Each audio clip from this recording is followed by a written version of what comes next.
देखिए आज मु कदली भंडा फूल मु आज गोटे तरकारी बनैबी। देखिए ता फूल एमती मु बाहर कनी ता सीरा गुड़ाक ना ये सीझीबनी एमती बाहर करने फूल भितर। चलतु ए सब बाहर करने गुड़ाक देखिए मुझे सब ता फूल सब ता सीरा गुड़ाक बाहर करने मुझे काटी नेबी छोट छोट करके।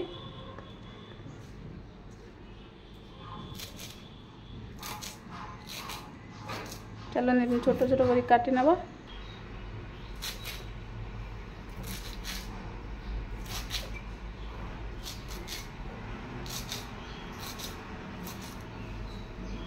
देखिए मुझे सब काटी नहीं फूल गुड़ाक मुझे 3टा आलू पकई नेबी।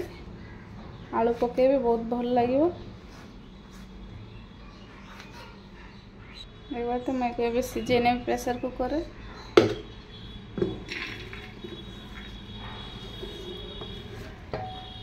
देखिए पानी बहुत देजी तो ये सीझी सारा पर या पानी बाहर करेंगे कषा पानी गुड़ाक ना पानी न बाहर कले कषा लगे। तो मुझे लुण हल्दी पकई नहीं। चलतु बस सीझे ने 4-5टा सीटी देख मुझे सीझे ने। देखिए मैंने कदली भंडा सीझा भितर मसला एपटे बागे ने खंडे अदा नहीं जाइए 2टा पियाज आ गोटे रसुण। तो फास्ट काटी ने सब।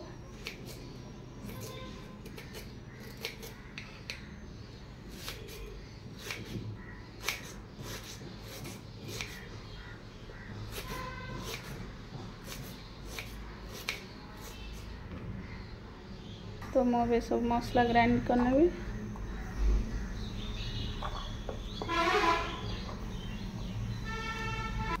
तो देने 4-5टा कम सुखला लंका देने आ गोटे चम्मच जीरा। चलो ग्राइंड करना।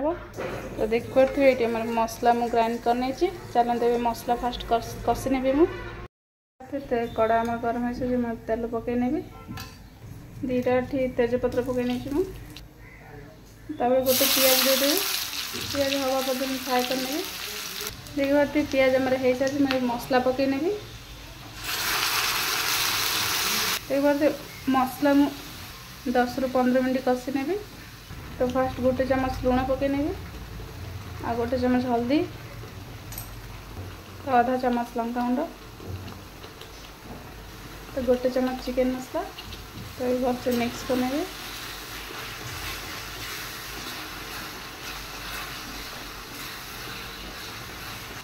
तो मसला मैं गोटे बड़ टमाटर देदेवी अल्प किसी धनिया पत्र।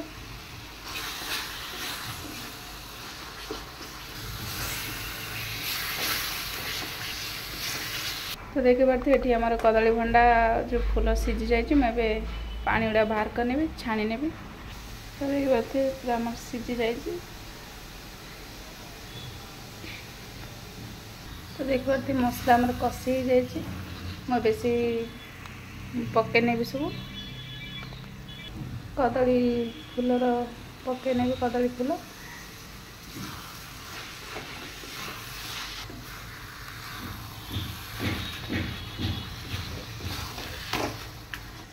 देखिए पारे कदली भंडा फूलर रेसिपी केमती बढ़िया बढ़िया बहुत बढ़िया लगे।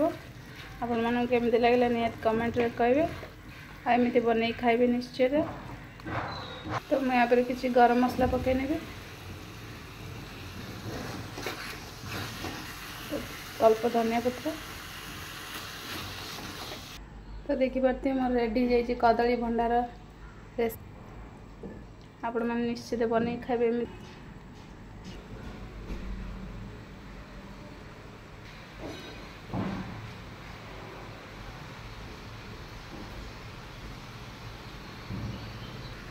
तो मो रेसिपी भल लगी आप लाइक सब्सक्राइब करेंगे तो निश्चय बन खाइबे।